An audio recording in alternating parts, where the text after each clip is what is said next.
Our focus this morning is on the coronavirus crisis in India. And before we get you the city-wise update, here's a look at the overall cases in the country. As per the Health Ministry, the number of confirmed COVID cases stands at 5,28,859, with the death toll at 16,095. Maharashtra remains the worst affected state, with the confirmed cases now at 1,59,133 and the death toll at 7,273. The national capital, Delhi, is the worst affected city and the second worst affected state in the country, with the total cases now at 80,188 and the death toll in the capital at 2,558.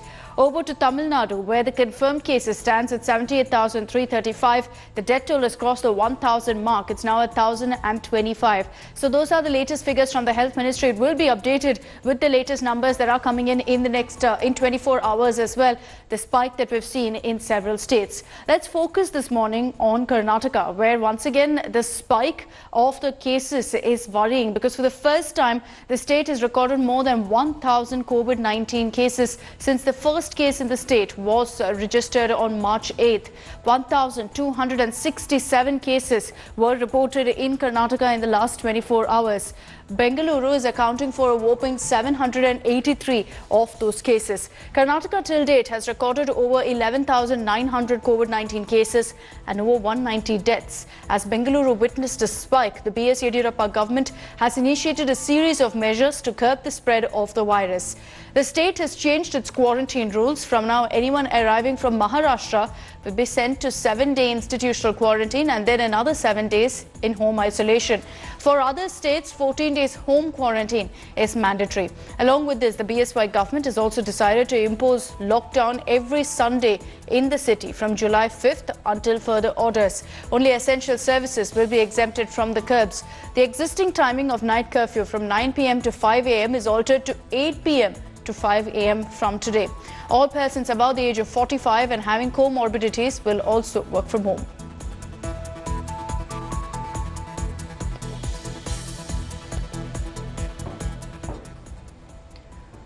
Telangana, meanwhile, has over 13,400 COVID cases, with capital Hyderabad recording the highest spike. 983 fresh cases have been reported in the state. Hyderabad accounts for maximum number of COVID-19 cases in Telangana.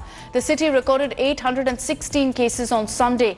Chief Minister K. Chandrasekhar Rao is mulling to reimpose lockdown now in Hyderabad. A final decision will be taken in the next 3 to 4 days in this regard. KCR held a high-level meet with the Health Minister and several medical and health officials on Sunday to discuss the containment of COVID-19. Many are of the view that another 15-day lockdown should be imposed in Hyderabad to contain the virus spread.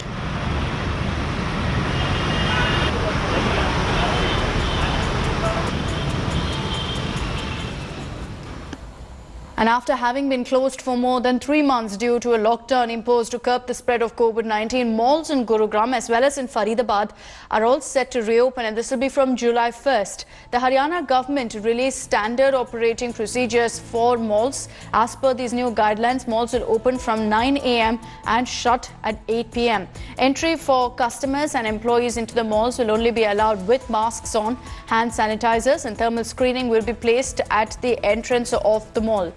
Entry of only asymptomatic customers will be allowed. Elderly, children, pregnant women, they've been advised to stay home. Gurugram has more than 5,000 COVID cases and over 80 people have died so far in the city.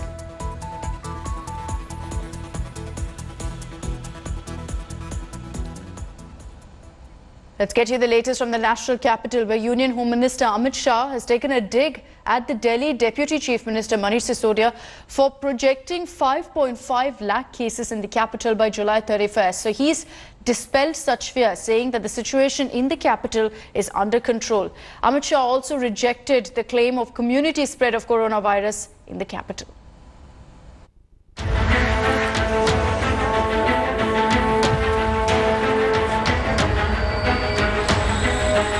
With over 80,000 coronavirus cases in the capital, the central and the state government are at loggerheads again. Along with the viral load, politics in the capital is also peaking. Taking on Delhi Deputy Chief Minister Manish Sisodia, Home Minister Amit Shah on Sunday countered the Aam Aadmi Party government's claim about the capital crossing 5.5 million cases by July end. The Home Minister said that Sisodia's statement was exaggerated and created unnecessary fear and panic. 31 जुलाई तक करीब 5.5 lakh case पहुंच जाएंगे दिल्ली में और उसके लिए करीब 80,000 beds की आवश्यकता होगी। दिल्ली के उप मुख्यमंत्री ने जो स्टेटमेंट किया कि 31/7 तक 5.5 लाख लोग हो जाएंगे, हमारे पास व्यवस्था नहीं रहेगी। 31/7 को 5.5 लाख नहीं होंगे। हम अच्छी स्थिति में होंगे क्योंकि हमने कोरोना होने से पहले उसको रोकने के प्रयास पर जोर दिया है। After Shah's dig at the Delhi Deputy Chief Minister, the ruling Aam Aadmi Party reacted cautiously. केंद्र सरकार ने भी उसी श्रृंखला में दिल्ली सरकार की, केजरीवाल सरकार की मदद करी। उन्होंने ऐसा नहीं है कि सारी चीजें जो हमने मांगी वो हमें मुहैया कराई, लेकिन काफी चीजें हमें मुहैया कराई। जो मदद हमने केंद्र से मांगी सब नहीं भी मिल पाई, तो जितना उनसे बन सका उन लोगों ने वो कोशिश की। The Union Home Minister also denied the community transmission claim made by the Delhi government. अभी ये स्थिति दिल्ली में नहीं आई है। ऐसी स्थिति इसलिए दिखाई देती थी क्योंकि करे हुए टेस्टों में 30% पॉजिटिव आते थे, मगर वो इसलिए आते थे कि आप अंतिम समय में ही टेस्ट में ले जाते थे। अब जब हम 20,000 टेस्ट करने लगे तो ये स्थिति नहीं है। Amit Shah took charge of Delhi's corona fight after an SOS from the Kejriwal government. With the COVID cases peaking, the centre and the state need to work together on war footing to contain the virus. Bureau Report, India Today. And let's also get you the latest on the Thoothukudi custodial death case. The Tamil Nadu police is facing a lot of criticism for alleged brutalities and torture. At least 4 cases have now come to light in a matter of 1 week. First, the death of father and son due to the brutal torture by cops, which triggered that massive outrage in Thoothukudi. And now an auto driver succumbed to alleged police torture. In another case, a 29-year-old died of suicide after being beaten up by cops, and a minor was thrashed in front of his mother.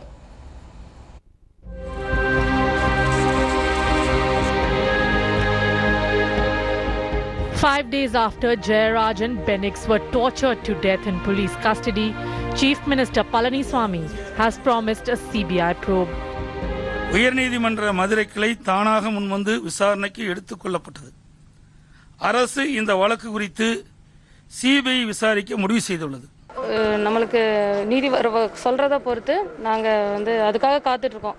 செவ்வாய்க்கிழமை கோர்ட்ல என்ன சொல்ல போறாங்களோ அதுக்காக காத்துட்டு இருக்கோம். அதுக்கு பிறகு ஜட்ஜ் முடிவு அப்புறம் இன்னும் எங்களை எங்க எல்லாருமே இன்னும் விசாரிக்கல. ஜட்ஜ் எங்க எல்லாரையும் விசாரிக்க வேண்டியது இருக்குல்ல, அது இன்னும் விசாரிக்கல. அதுக்காக நாங்க காத்துக்கிட்டு இருக்கோம். A judicial probe is already underway in the killing of father and son. As outrage over police brutality grows, the inspector of Santakulam police station has also been suspended.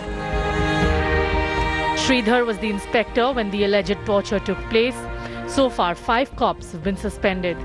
Meanwhile, AIADMK Minister Kadambur Raju stoked controversy after saying that Jayaraj and Benix did not die in a lockup. Lockup death என்பது காவல் நிலையத்திலேயே தாக்கப்பட்டு அங்கே உயிரிழந்தால் தான் அதற்கு lockup death என்று பெயர்.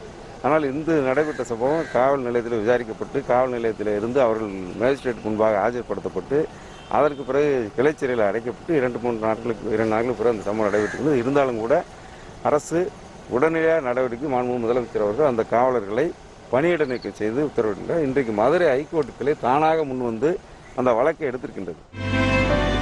Despite massive anger, more disturbing cases of alleged police brutality have surfaced in Tamil Nadu.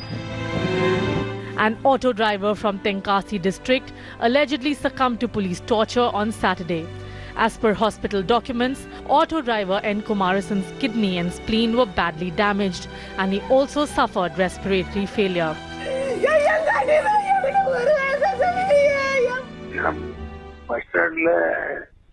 ஆயுதத்து பையங்கள் இல்லாத இவனை குறிச்சு எப்பவுமே தன்னை வெட்டவரமா வச்சு அடிச்சிருந்திருக்காரு. வாய் ஒரு நாள் நாங்களும் ஆட்டோ டிரைவர் நாங்க காய்ச்சிட்டு நீங்க காய்ச்சிட்டு சொன்ன ஒரே வார்த்தைக்கு சொல்லாமல் செல்ல புரியுது செல்ல போயிட்டு போய் மறுநாளுக்கு செல்ல வாங்க போன இடத்துல தான் இந்த மாதிரி புலிரமால அடிச்சு இந்த மாதிரி சித்திரதை பண்ணி கடைசியில செத்து எல்லாத்தையும் முடிச்சிட்டாங்க கடைசியில. In Coimbatore, cops thrashed a minor after they got into a verbal fight with his mother over removing a food cart post-curfew timings.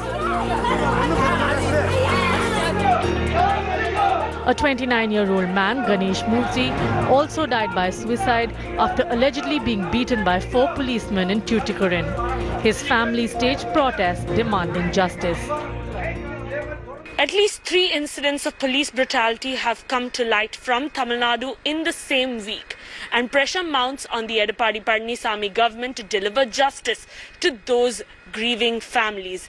In the case of Benix and Jairaj, now the Chief Minister has announced a CBI probe once they obtain the consent of the Madras High Court, and voices for justice just keep going stronger on the ground. With video journalist Divin Rajkumar, Shalini Lobo in Chennai for India Today. And Shivarur also spoke to DMK MP Kanimuri, who represents Thoothukudi, on the Tamil Nadu torture horror. Kanimuri ma'am, do you think that the government in Tamil Nadu has, made these noises about transferring the case to the CBI expressly to take the heat off themselves? Because we've seen how much heat this story has generated, not just locally, but also nationally and even internationally. They have done nothing. The people have been suspended only after. The first thing the government did was to transfer them. Only after public pressure and pressure from different political parties, they suspended the people behind it. And it is just not these 4 police officers. We want to know how the doctor actually certified that they were fit to be taken in front of the magistrate, and what happened there, and how did the jail authorities, which have recorded saying that there are injuries in the knee, in the wrist, and they're bleeding.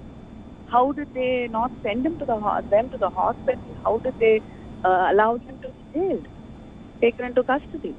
What is your next step going to be, ma'am? There is a judicial inquest on at this point of time. The government has made made its thoughts clear about what it wants to do, which is to transfer the issue to the CBI at this point of time. What is your, as the opposition party in Tamil Nadu, what will the next step be? We are going to wait to see what the court decides and what the government is going to say in the court. And we hope that the autopsy report is also going to be made public, because people are worried. Let us see what happens in the court, and definitely our leader, because it was he who asked for the CBI inquiry. Since the Thoothukudi incident, ma'am, several more incidents of brutality have come out. Do you think this is an inflection point that activists have been yelling and screaming about, that police brutality is something that is brushed under the carpet and action is never taken against these brutes in khaki? Today I was reading a report.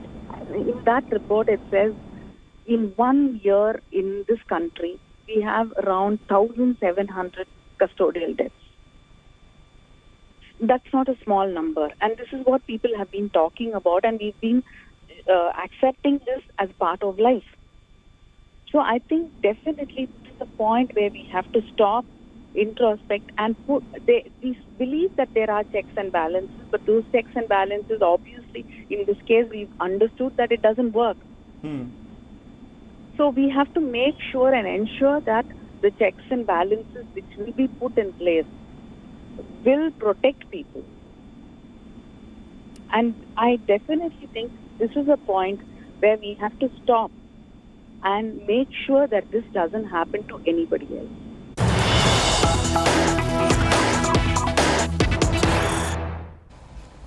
We've got breaking news coming in this morning of 3 terrorists having been neutralized in an encounter in the Runipura area of South Kashmir's Anantnag district. Cops say that the identity of the 3 slain terrorists is yet to be ascertained. As per official sources, total number of terrorists killed in the valley this year has gone now to 116, including 6 operational commanders of terror outfits so far. Ashraf Ani is joining us with more details on this. Ashraf, another successful operation by our forces. Give us the latest on the Anantnag encounter. Absolutely, Akshita. Mostly the big news and achievement for the security forces is that during the month of June only, 38 militants had been killed in 13 operations across the Kashmir Valley. That shows the pace of operations carried out by the security forces and successes achieved by them. Today's encounter started early in the morning in Runipura area of Anantnag district when on a specific input the forces from police, army and CRPF cordoned off the village. There was specific input as they approached to the suspected spot. There was some exchange of fire in which 3 militants had been killed. The identification of the killed militants is being yet to be ascertained, but so far the police said that they have recovered 1 AK-47 rifle and 2 pistols from the encounter site. All right, Ashraf, thank you for joining us with that update.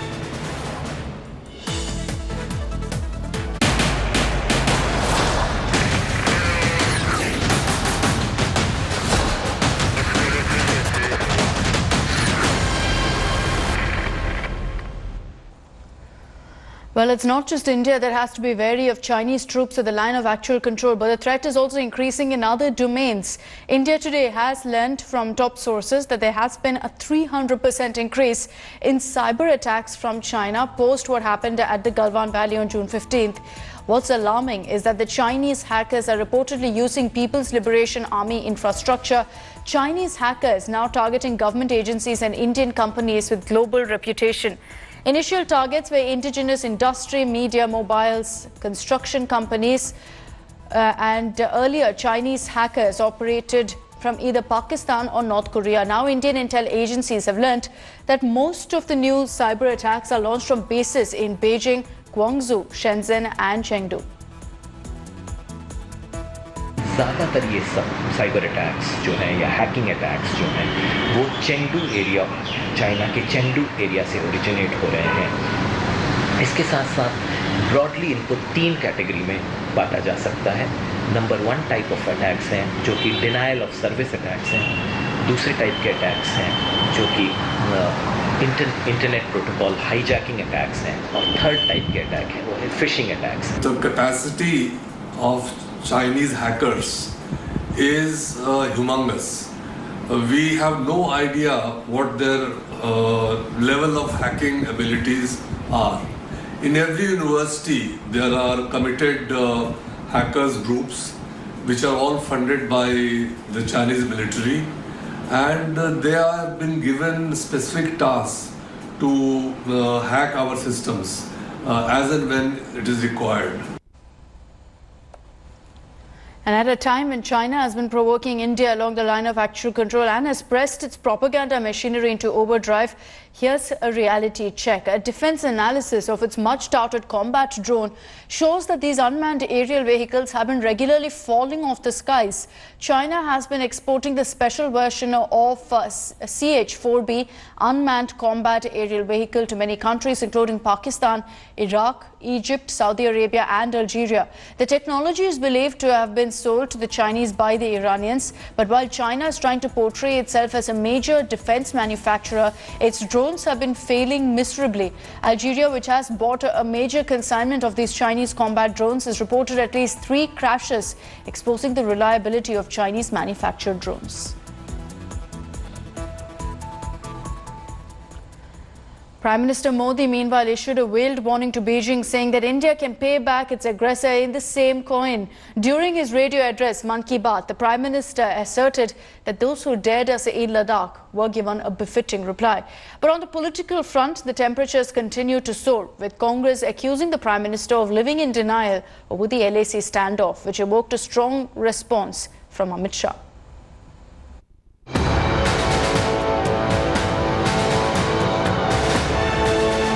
As an intense eye-to-eye confrontation in Ladakh continues, the Modi government has drawn the red line for China. Bharat मित्रता निभाना जानता है तो आंख में आंख डालकर देखना और उचित जवाब देना भी जानता है.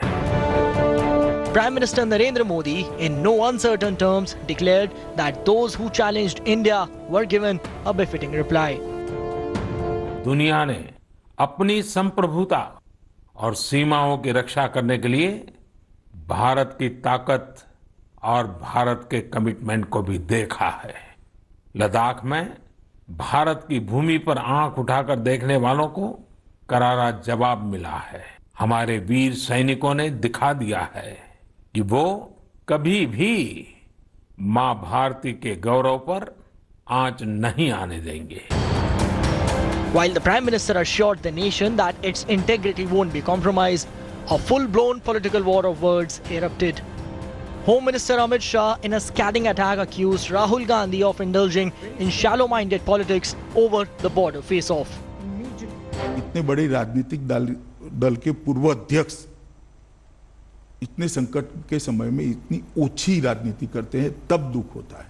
कांग्रेस पार्टी के लिए चिंता का विषय है कि इनके नेता के हैशटैग को पाकिस्तान और चीन बढ़ावा दे रहा है। आप ऐसी बात करते हो जो पाकिस्तान और चीन पसंद करता है, और ऐसे संकट के समय में। But the Congress continues to train its gun on the center. The party claimed that China has intruded into Indian territory and accused the Prime Minister of living in denial. The Prime Minister will say those 4 sentences today. One sentence: China is an aggressor. Have you noticed how the Prime Minister hardly used the word China? To the best of my knowledge, he has not used the word China at all. ये पर्देदारी कैसी है? Government should not get unduly agitated or hostile when we say that they should ensure that the status quo ante is restored, that the Chinese forces go back. There's nothing wrong in that. Without naming China, Prime Minister Narendra Modi has declared very clearly that the aggressor would be strongly dealt with. But this has failed to bring down political temperature, with no signs of a ceasefire between the BJP and the Congress, even in this hour of crisis.